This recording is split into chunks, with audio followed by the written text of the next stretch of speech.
तो भाई लोग मूवीज के अंदर कार और बाइक की रेसिंग तो आपने सैकड़ों बार देखी होगी, पर क्या किसी मूवी या सीरीज में आपने स्पेस के अंदर रेसिंग होते हुए देखी है? अगर नहीं तो जियो हॉटस्टार पर एक ऐसी ही मिनी सीरीज देखी मैंने, स्पेस जैन चंद्रयान नाम से। और इस सीरीज की सबसे अच्छी बात यह है कि इसके जो क्रिएटर हैं वो द वायरल फीवर है, जिन्होंने हमें पंचायत और गुल्लक जैसी कल्ट क्लासिक सीरीज दी है जिन्हें हम कभी भूल नहीं सकते। लेकिन आगे बढ़ने से पहले इसकी कुछ बेसिक डिटेल की बात कर लेते हैं। टोटल 5 एपिसोड की ये सीरीज है, जिसमें से इसके हर एपिसोड की लेंथ लगभग 25 मिनट लेके चलना, मतलब इसे पूरा बिंज वॉच करने में आपको 2 से सवा 2 घंटा देना पड़ेगा। अब सवाल ये है कि क्या ये सीरीज आपको एंटरटेन करने का पोटेंशियल रखती है या नहीं, आओ जरा बात कर लेते हैं। अब बात अगर इसकी स्टोरी की करूं तो इसकी कहानी घूमती है चंद्रयान 3 की सक्सेस के इर्द गिर्द, क्योंकि हम सब तो बस इतना ही जानते हैं कि इंडिया पहली कंट्री थी जिसने मून के साउथ पोल पर अपना स्पेस क्राफ्ट लैंड करके इतिहास रचा था। लेकिन इस सक्सेस के पीछे इसरो के साइंटिस्ट को कितनी मुसीबतें झेलनी पड़ी और कितने फेलियर का सामना करना पड़ा, ये सब इस सीरीज में कवर किया गया है। अब बात अगर पॉजिटिव की करूं तो सबसे पहले तो मैं तारीफ करूंगा इसकी कहानी, जिसे एकदम रियल रख के प्रेजेंट किया गया है।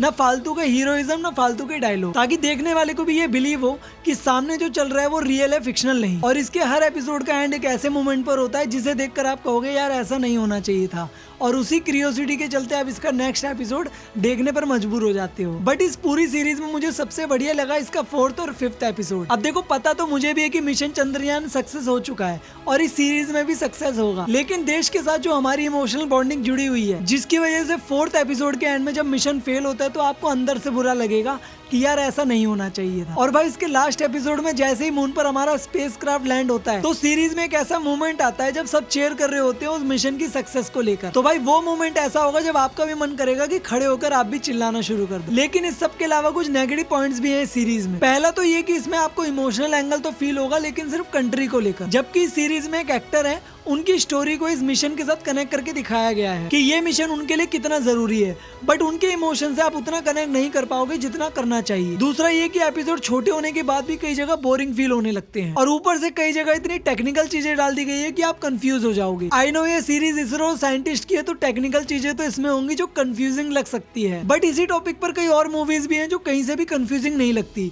जैसे रॉकेटरी और मिशन मंगल। बट ओवरऑल देखते हुए अभी वीकेंड चल रहा है और 26 जनवरी पर कुछ नया भी नहीं आने वाला, तो टाइम पास करने और फैमिली के साथ एंजॉय करने के लिए एक बार तो आप इसे देख ही सकते हो। मेरी तरफ से 3 आउट ऑफ 5 स्टार। वीडियो को लाइक करके कमेंट बॉक्स में बताना आपको ये सीरीज कैसी लगी। चैनल को सब्सक्राइब करना मत भूलना। मिलते हैं नेक्स्ट वीडियो में, बाय।